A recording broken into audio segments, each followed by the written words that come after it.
This podcast is part of the Gonna Geek Network. The opinion expressed may not represent other podcasts or affiliates of Gonna Geek. Check out more podcasts at GonnaGeek.com and get ready because geekiness starts in 3, 2, 1.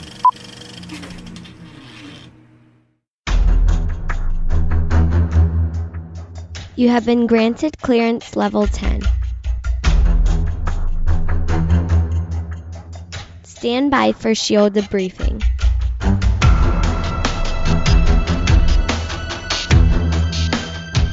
All information to be discussed here is classified and may only be discussed among agents of equal or higher security clearance.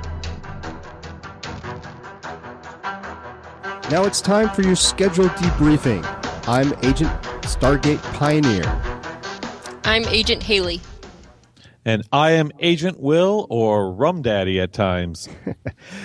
Agents Wing, Op, and Beef were sent on a special assignment by Director Fury. He called us in to man the bus while they're away, so we're all fans of the show, and we're super excited to be here, especially for this particular episode, Season 1, Episode 15, Yes Man. Yay! Yay! Now, I have to say that I'm really glad that they left us this bus because it's quite roomy in here, and it's decorated quite nicely. And it's got that nice bar. And that new bus smell, too. Especially once you take it to the bus auto shop. Although I really think that we should do something about the flames on the sides, paint along the sides of the bus. But, you know, we can redecorate as we go along. Maybe an aquarium. Ooh, yeah. Pink fuzzy dice. I think May would like that, don't you? Yeah, the fuzzy dice, well, with little spikes in them. Yeah, that'd be nice.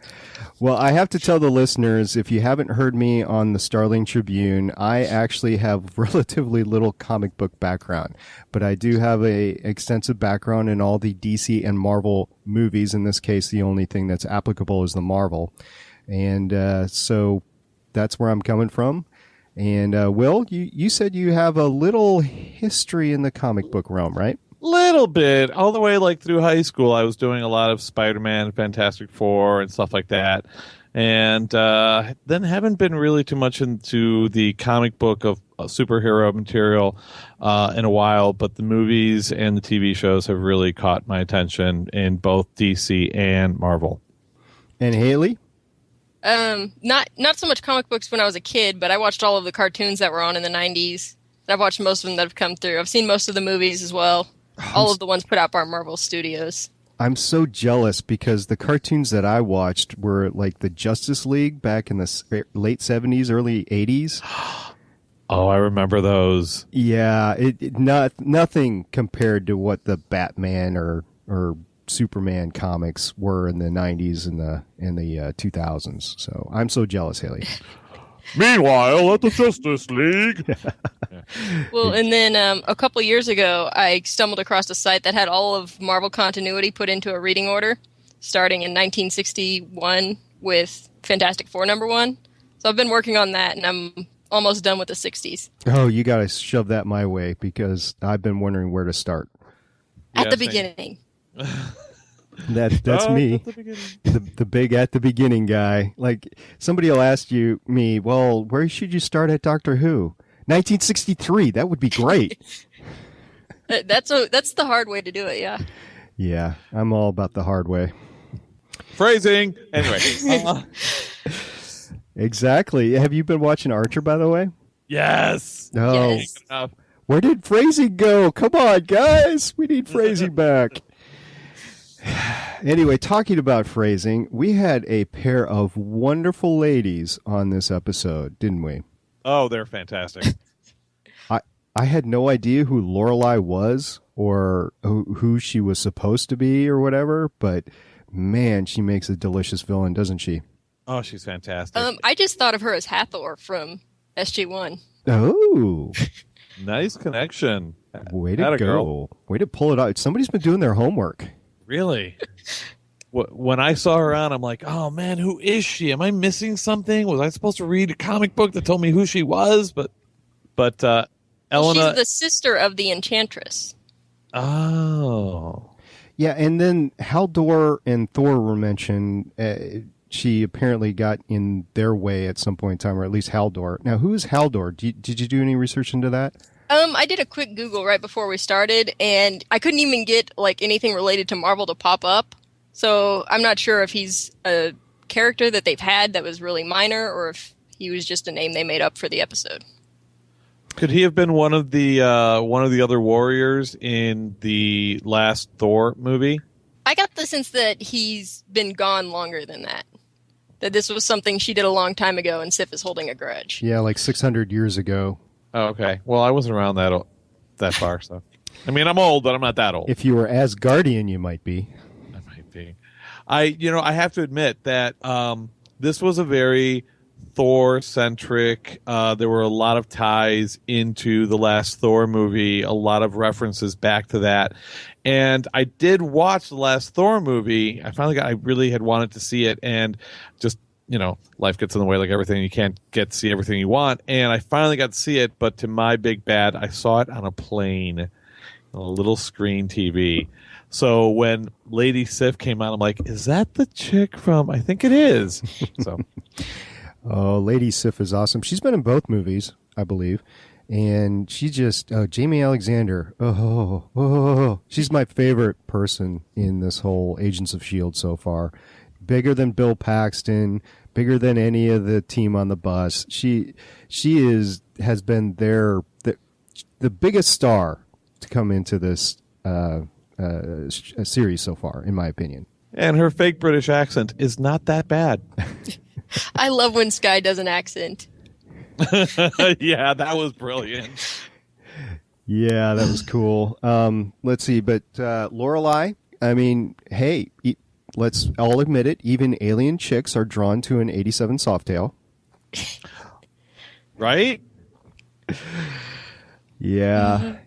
Lorelai reminded me of the type of drama-filled, conniving, like, rich chick that you would imagine to roam the halls in, like, a 90210 episode. Oh, like a Heather? Yeah, I guess. Yeah, I never actually watched the show. It's just what I imagine. Oh, you've never seen the movie Heathers? No. Oh, and you lived through the 80s? Yeah, I did make it through. Yes, I have documented proof I'm still alive. Okay, Heathers is an 80s necessity. You have to see that movie. Although today it doesn't play as well, but at the time it was brilliant. I loved it. So tell me how Heathers is like Lorelai. Well, it's like one of the snobby rich girls who just is very entitled. Everyone's like just very entitled. So I would definitely say Lorelai is entitled because she gets what she wants every single time, right? Right, and they use sex as a weapon. I don't know. I mean, was her time with Ward a weapon? I mean, she seemed to be enjoying herself. It was a gift. I was going to ask, was that the gift that she was talking about? I was asking myself the same thing. I thought it could either be that or it could be that she was taking some of the berserker energy out of him, maybe? I don't know. Maybe, because they did bring up the berserker rage again. They did. Although they didn't bring it up with May, and we know that she has some of it in her as well because she was handling the same staff. I think she's got plenty of her own rage. Yeah. She does, doesn't she? That rage comes from somewhere else, much deeper. Now, this show definitely can go dark because when Lorelai had Dwayne, a.k.a. Rooster, kill his own wife, I'm like, that's cold. Rooster, really? Yep, that's the big tough motorcycle name he's going to have. Did he survive the episode, though? I don't remember. I don't remember. I assume he got night gunned with all of his guys and taken to a shield holding cell. He was fighting Ward out back before Ward went tete-a-tete with Lorelai and failed miserably. He probably just got quote unquote knocked out. Like so many people easily do in TV and films. Yeah, I need to say something about that. I mean, come on. How many concussions does TV actually, authorize every night on TV? When you're fighting somebody, you knock them out. That's a concussion right there. Oh, I agree. I mean, as I was watching the big triple fight scene that was going on, that was awesome. It was great. It was a great fight scene. But I'm watching the fight scene between Melinda May and Lorelai? No. The one with Ward. The one with Ward, and they're beating the crap out of each other, and they're going through like panes of glass and breaking the coffee table that always gets broken, and like each one of them, he has not a mark on him, and she's got a bruise on her cheek, and something will hurt like a little bit, and they'll get up and brush it off. I'm like, are you kidding me? I would be doing the Peter Griffith, ow, whoa, ow, for like 20 seconds. I know, it's like you stub your toe on your coffee table and you're down for a week. Yeah. No, I know they're tough, but come on. I mean, May had just been flipped and thrown across the cabin by Lorelai. She had also had her head bashed up against the ceiling of the plane several times by Ward and all this. I'm surprised she was still conscious. But you know what? They're both so pretty. They are. They get up and everybody has a little bruise on their cheek, and then like by the end of the episode, it's down to like nothing. So no one ever carries an ice pack and puts it on their face, or It's that residue from the GH325. Yeah, they got magic alien drugs. They don't need ice packs. Bring that to Colorado and Washington. Yeah. Yeah, back at the at Rosie's Diner or whatever, I always have to laugh because, before anybody shoots a shotgun on TV, they have to pump it. I mean, like, what's the point? Because it looks cool. You should have it loaded, ready to go. Come on. You're going to get villains that don't let you, or criminals that don't let you pump it before you shoot it. I mean, come on. I mean, that's a traditional movie, TV trope. You got to cock the gun right before you shoot it because it sounds cool. Yeah, I mean, it goes with the a long time ago someone told me that the scariest thing that an intruder coming into your house will ever hear is chick. Well, that's different though. Right. That's making a statement without actually having to pull the trigger. The state trooper was going to shoot. Right. So he should have had it loaded before anything happened.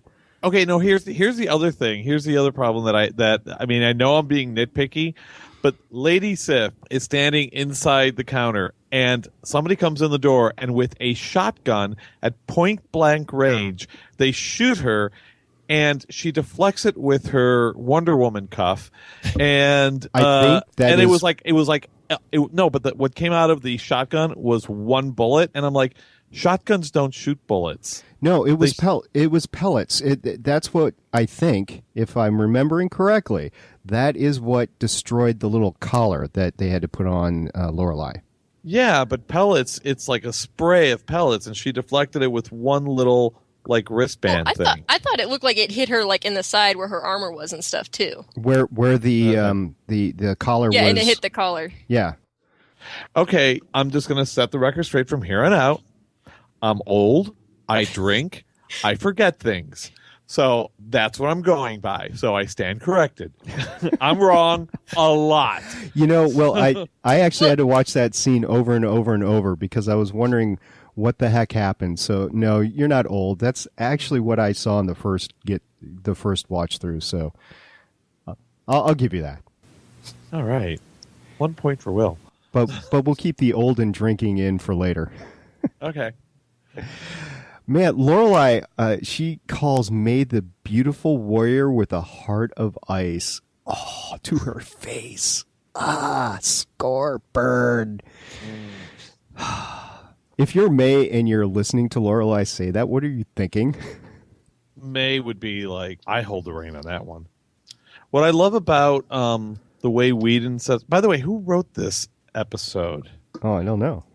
I'll look that up. Okay. But one thing I love about Whedon is how he sets up his female characters all being very strong, and you just don't mess with them. Let me see. I'm going to look it up. While you're looking that up, why did they take a bunch of dudes in when they know that women are immune to her powers? Like, why didn't they call in like a bunch of backup agents that were women? Like Agent Hill, maybe? Or like Agentettes? Oh, I'm sorry. Commander Hill, I guess she is now, as she was referred to a couple episodes ago. Agentettes. That's great. You think they do a little ice dance too? Oh boy, I can't wait. Here come all the letters. Yes. Oh, just bring them on. I'll read all of them and feel bad. Ignore them. Ignore them. Exactly. Ignore me. Okay, writers: Jack Kirby, Joss Whedon. Josh or Josh? Or is Joss. Okay, It's not Josh. I had to correct my nephew one time. He was on Facebook. He's like, I love Josh Whedon. I'm like, his name is Nope. Joss. Oh, what's his brother's name though? Marvin? I don't know. He's also doing. He's actually Jed. Yeah, he's actually one of the producers on the show. Yeah, it was And written Marissa by. Tankeron is his sister-in-law. Oh, Right, exactly. So the three of them actually wrote this episode together. And they do a lot of writing stuff together. The three of them also wrote, if I'm not mistaken, they wrote Dr. Horrible together as well. Yep. Nice. So, last thing about Lorelai that I have is when Lorelai told May that Ward did not desire her. One, do you think she was telling the truth? And two, do you think she was referring to Skye? I think she was telling the truth because I think Ward would have denied it later on Yeah, if she'd been lying. I'll agree with you there. Yeah, I agree. Because didn't they make a point of saying these are the same people? They're just they're no longer, they have the same memories and everything. They just no longer are thinking the same way. They're still them. They're completely enslaved to her will. Right. So the other part of the question is, do you think she was referring to Skye? I think she is, but what do you guys think? It would have to be Skye or someone we've never met before because, I mean, we've only met like 3 women that he's been in contact with. Well, it could have been And Simmons, too. He I was did gonna jump out of a Simmons, yeah. plane for her, yeah. I don't know. It just seemed... Go It ahead. would be a twist. I'm sorry, it would be a twist if it was Simmons. It would be interesting. But she seems I know that Skye is young, but Simmons seems really young. Maybe it's just her nuance, just the way that she reacts to things is very young. Yeah. She has got, I'm trying to think of who she reminds me of all of a sudden. Hermione. Yeah, a little bit of that, and also Felicity over on Arrow. It's got that same tech geek sort of thing to her. I mean, Felicity is awesome, by the way, so I'm not downgrading Simmons by equating her. And Hermione, of course, is the bang. I mean, she's awesome. Anyway, so Skye had a relatively little role in this episode, but she came up big time in her appearances. One, the cast has talked about this before. Skye sees the good in everybody, and she recognized from the start, at the very beginning of the episode, that Mike Peterson needed help. I mean, everybody else is saying that Mike Peterson, he's had his chances, he's done, and she's like, well, he could be in trouble, guys. He might need help. So she just has that uncanny ability to see that in everybody. And she's a great calming force to Coulson at the end there, and unfortunately, we'll save this for later. But the whole thing with May too, that was pretty creepy. Yeah. We'll get to that later. But Skye was the calming force to Coulson at that point in time. And then Coulson calmed down a little, but then he went off big time. I think he's at the point where he's not going to take that anymore. To quote a Twisted Sister reference. Well, the name of the episode is Yes Men, and that's where he decides that's not who he's going to be anymore. I mean, he had the first time somebody mentioned Tahiti to him, and he didn't say it's a magical place. He said it sucked. That was great. that made me laugh. How was Tahiti? It sucked. Well, and then the acronym. Has anybody found out what that acronym means yet? The Tahiti acronym? Mm-mm. Yeah, I'd love to find that out. And then I don't understand why Coulson is so freaked out about the GH325. I mean, okay, it's alien, but it obviously worked with him, so I don't know what his problem is. Well, he's been having problems. Well, they erased his memory and gave him false memories, and he's always been doubting himself ever since. But the fact that he found out that it came from the inner guts of a big blue alien that we can't decide where this is from and what storyline this is from, it would have freaked me out too. But Yeah. I like the fact that she's seen so much, that she's been through so much, that it didn't freak her out as much. Right. Well, she's like, well, it's all good. We're fine. We're still alive here, man. We're good to go. Although I like the fact that he kept saying 2 men died for that. 2 men that you killed. I think he's experiencing a little bit of remorse about that. I think he's thinking there could have been some other way, but there wasn't. Yeah, too bad they don't have some sort of weapon that just stuns the target. Yeah, let's go back and talk about that. What ICER, really? Night gun is so much better. I think everybody's going to continue to call it night gun. I don't care what they say. Yeah. And then it's not even a full acronym. The ICER, it was just ICE, if you didn't notice that. He might have gotten cut off. You know, I think he did get cut off because all we got was incapacitating cartridge emitting. And there's an R and possibly an S in there that needs to be accounted Emitting for. rifle? I don't know. Emitting rifle? Yeah, okay. ICER? Except they've also got the handguns. Yeah. All right, well, you got me. Well, and not just the night guns. Also, I don't know, third or fourth episode, Ward had that, like, stick that he stabbed in the ground that knocked everyone out. Oh, yeah, that's right. That little, the stake. Yeah. Yeah, like, on front that of would have been handy. Yeah, out in front of the temple. They got some great gadgets. It had that purple, like, outer glow thing to it that you get in Warehouse 13. Maybe they got it from Warehouse 13. A lot of crossovers. Just a little bit. Some way even farther than the comic books.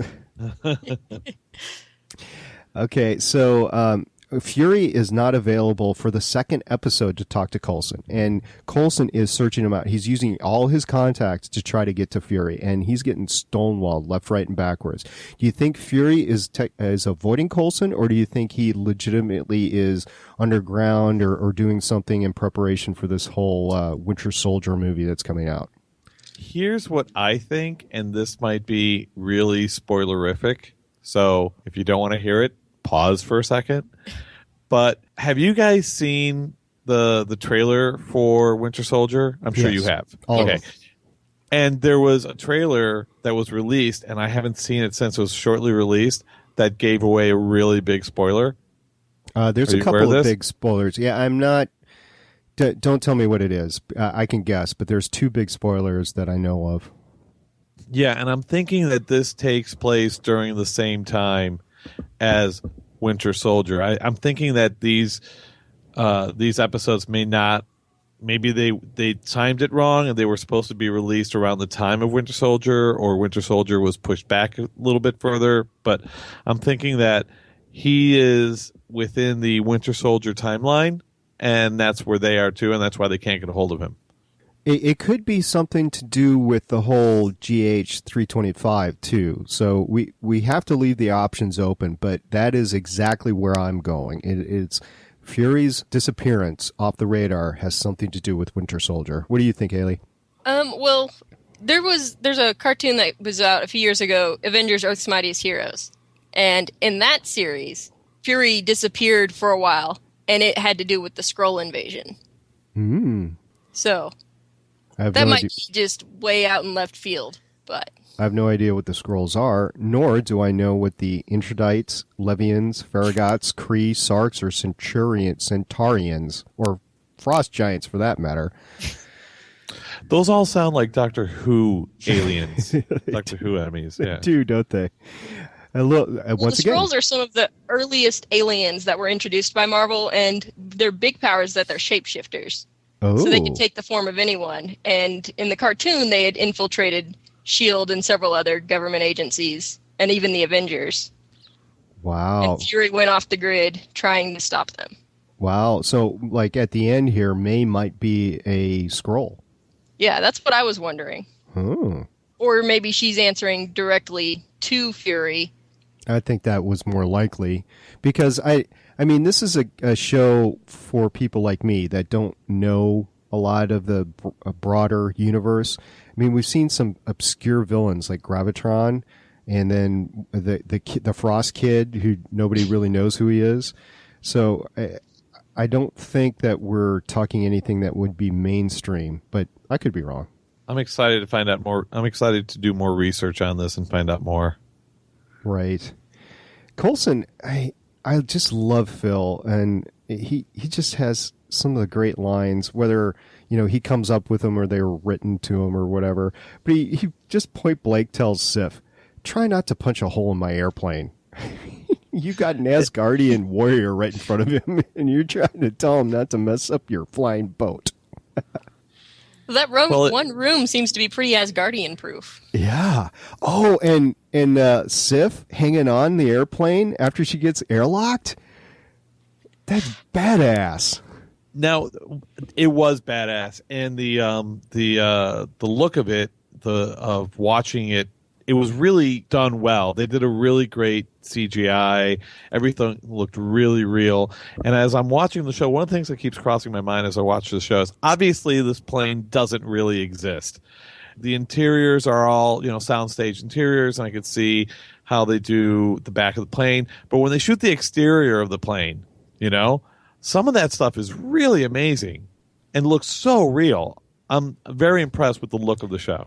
It is, and every single episode has had some sort of cool CGI with the plane. I mean, either it does its VTOL in the middle of the air, you have another plane land on it, you have it coming down in the middle of a frickin' hurricane, ice storm, whatever. And it's the plane is awesome. May is awesome flying it. I don't think anybody else in the S.H.I.E.L.D. inventory could fly that sucker how May flies it.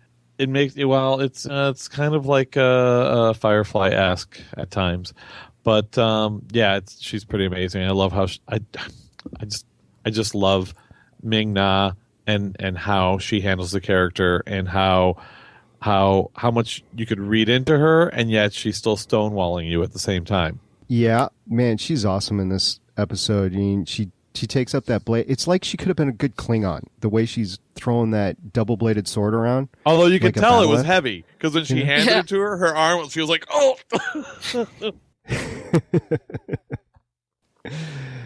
Yeah, and oh, man, how she and Sif, in that same conversation that they were having, that she was taking a look at the blade, they were commiserating about their lost men. I mean, that was some deep woman-to-woman warrior sort of talk that going on there. That's not the sort of talk that you get, the woman typical go to the bathroom together at the restaurant sort of thing. That was. You remember earlier when I was talking about Heathers? Well, this would be the opposite.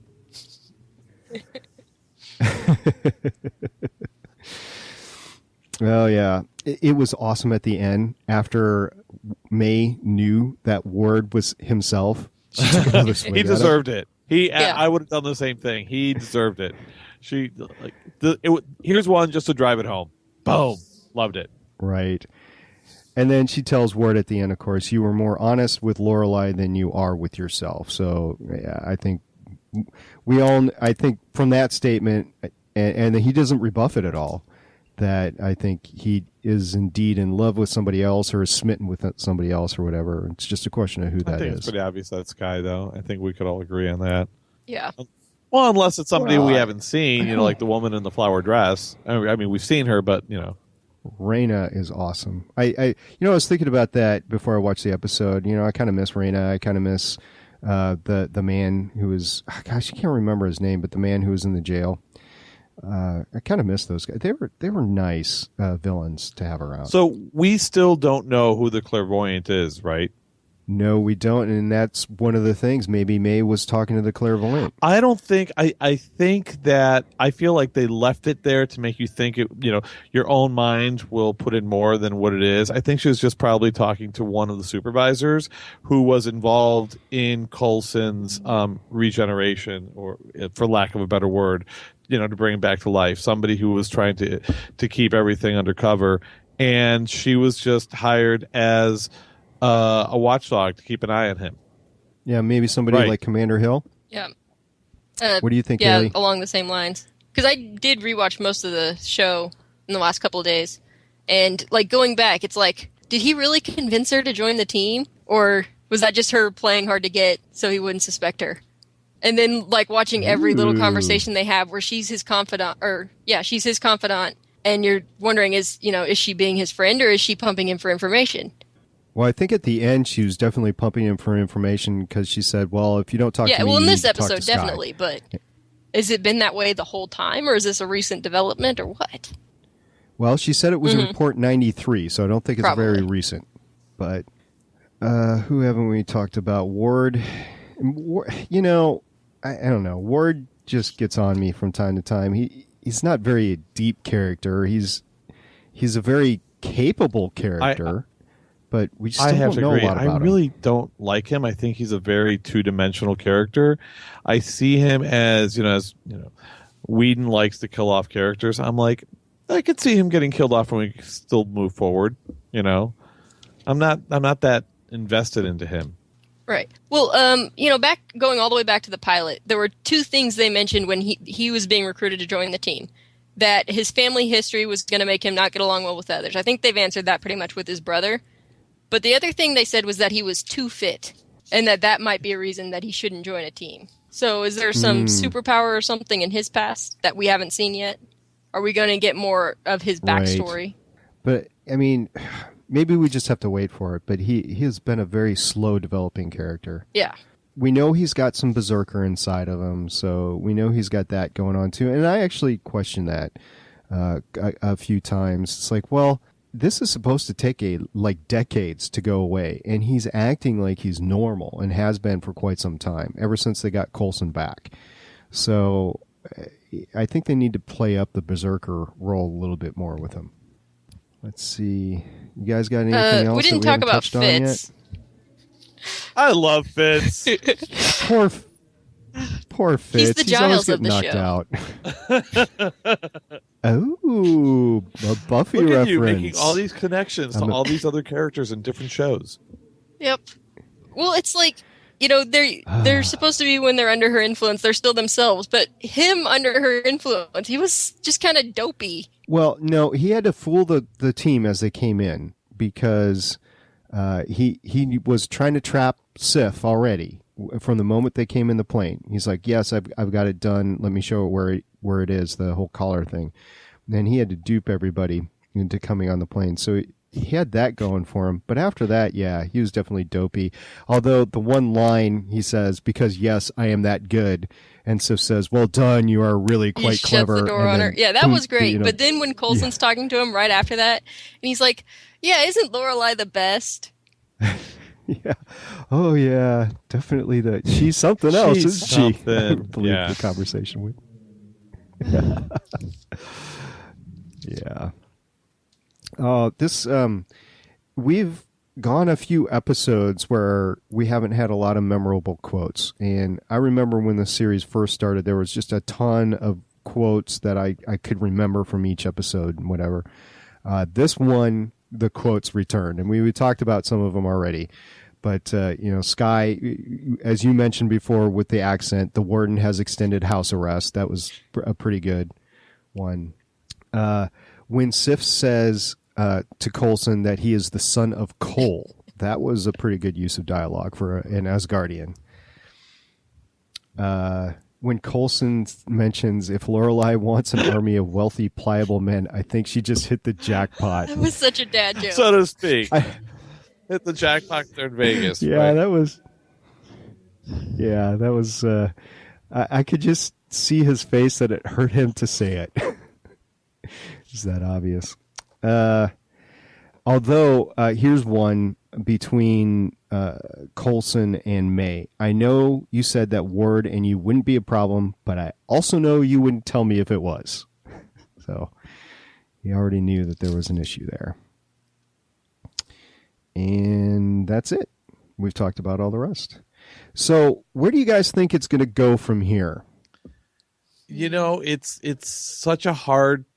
I mean, so many shows. We were talking earlier that I was mainstreaming House of Cards and so many other shows that I could watch and kind of figure out where it's going to go and what's going to be a big surprise.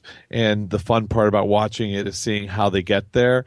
It's hard to tell with this because there's so many different characters doing so many different things, and there's other influences like the Thor movies and the Captain America, all the other Marvel movies. So it's how it lines up with those that I have no idea where it's going. Now, at the very end, Coulson says he's going to go after the man that made this happen, and I think he points to Sky and where she was shot. So I think he wants to go after the Clairvoyant. That was the impression I got. But they don't have any leads on the Clairvoyant, so it'll be interesting how they get there. Plus, he's trying to keep the whole thing quiet. I thought they were going after the Clairvoyant the whole time, so why would that be? It's like It's being redundant. Yeah, true enough.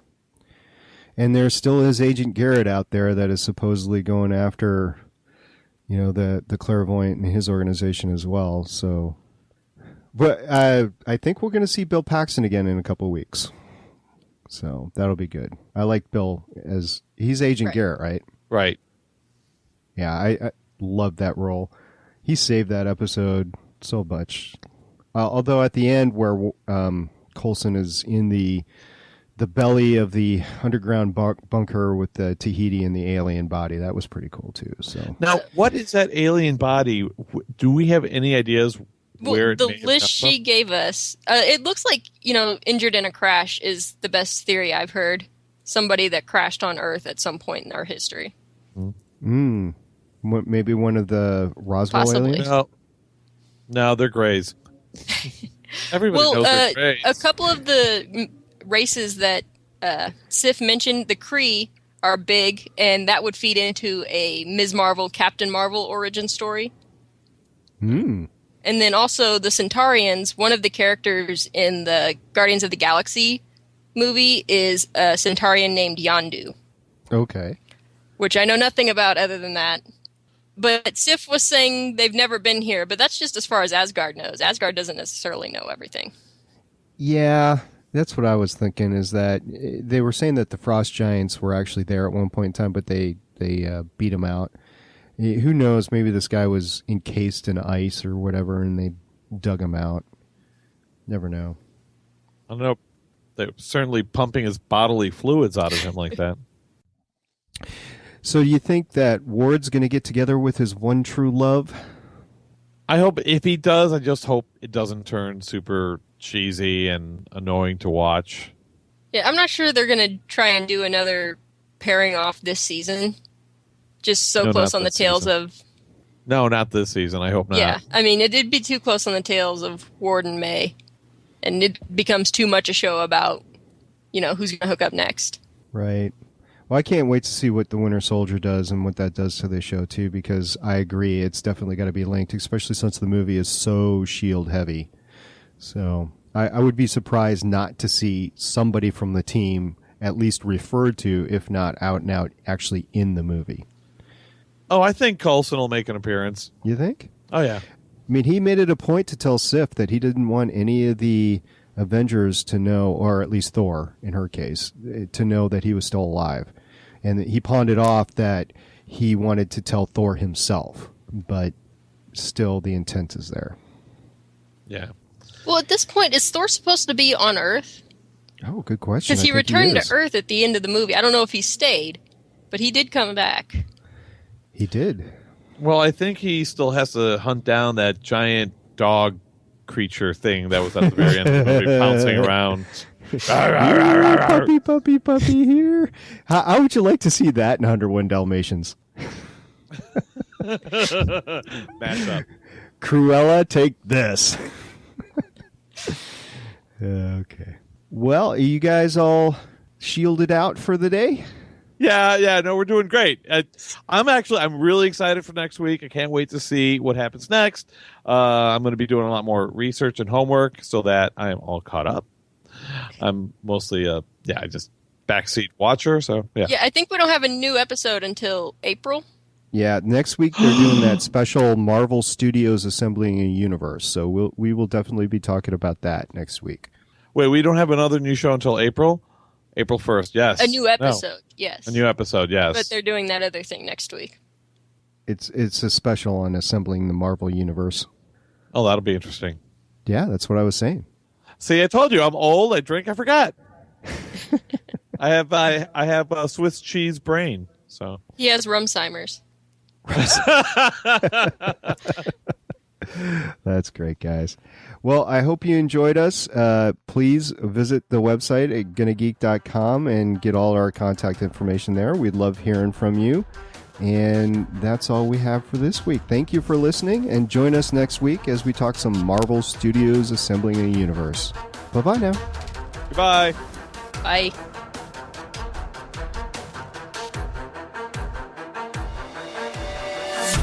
Thank you for listening. If you want to leave us feedback, go to gonnageek.com and you will find all of our contact information and other shows. You can also visit legendsofshield.com where you'll find our complete archive of podcasts. The music heard on this podcast is by Kevin MacLeod and can be found at incompetech.com. The opinions heard on this podcast are those of the individual host and do not represent Legends, Stream, or Gonna Geek. Agents of S.H.I.E.L.D. is the property of the Disney Corporation. No infringement is intended.